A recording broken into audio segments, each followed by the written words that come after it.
audio note, I will present the relationship between value creation and competitive advantage. This is the general framework where we can situate or allocate this idea.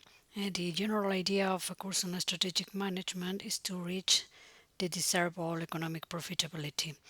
There are basically two ways to do so. One is for the firm to position in an industry where market economics are possible.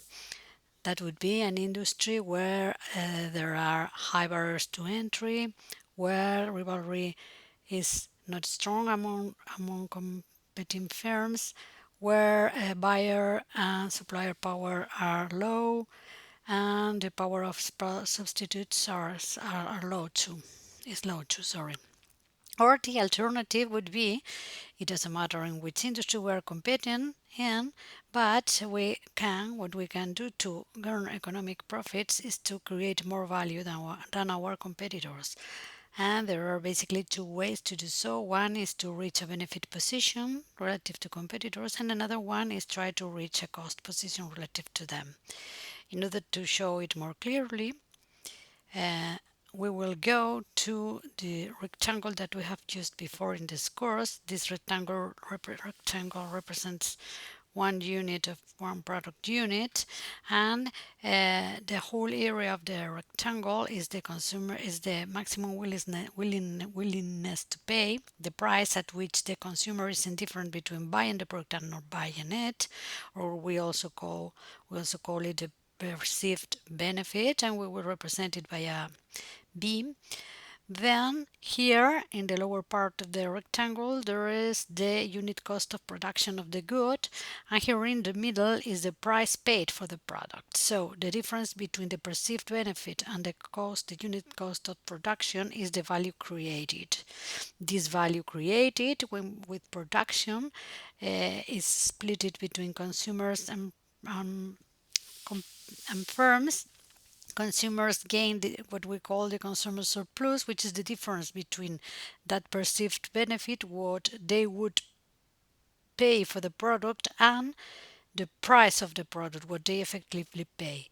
And producer surplus, or in other words, profit margin, is the difference between the price paid by consumers and the cost incurred by firms to produce that unit. So value creation is the clue to obtain a competitive advantage. That's what we are saying. There are two ways to do so. One way to reach a competitive advantage relative to competitors, that means to earn larger economic profits than they do, is trying to reach a benefit position.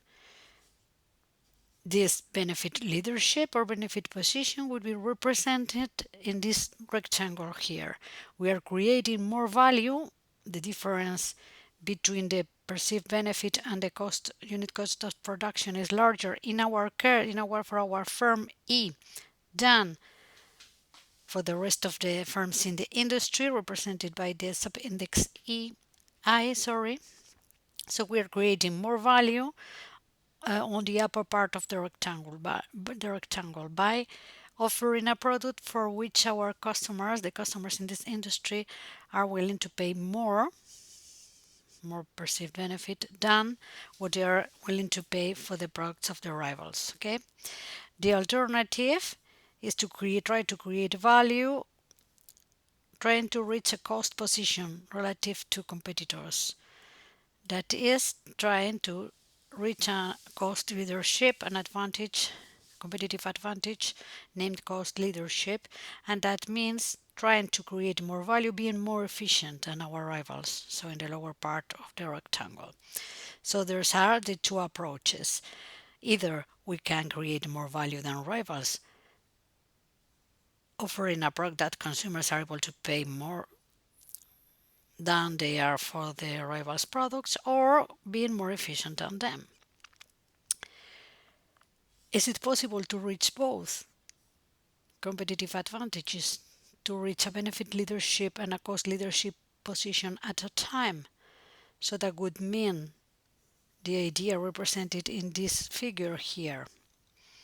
Well, as you know, if you have read the notes, Michael Porter coined the term stuck in the middle to describe firms that pursues elements of cost leadership and benefit leadership at the same time, and in the process achieves neither.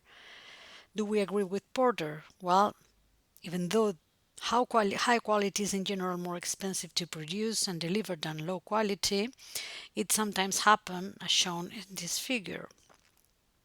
We can represent here in the vertical axis the price of the product and the average cost of production, and in the horizontal axis we represent the quantity produced. So this would be the production cost of a process of production represented at low quality. With this low quality we can sell Q0 units, that cost per unit is 0, and we reach this demand function with this quality produced and sold. So see, if this is the demand function, the price we can charge is P0, and this is the situation. Now imagine that there's a firm that produces the same product but with a higher quality. Since the quality is higher, the average cost curve that represents this cost production process would be like this one is AC1, which represents that for each quantity produced, the cost of production is much larger than it is with the other cost production. But it may happen that offering this higher quality, even though we face this higher average cost curve, AC1, we can attract more consumers. So the demand expands from D0 to D1. By doing this, the company may increase the level of production up to Q1 and take a better advantage of the economies of scale associated with this production process, which is more expensive, but per unit, since we produce and sell more, it makes us more efficient than our rival. So in this case, we are offering a larger quality represented by an average cost curve, which is more separated from the origin, and we are at the same time producing each unit at a lower cost than our rival. So we are not stuck in the middle, but earning more profits there in the middle. There are many firms that reach these kinds of positions in real markets, so it's your turn now to look at examples. Thank you for your attention.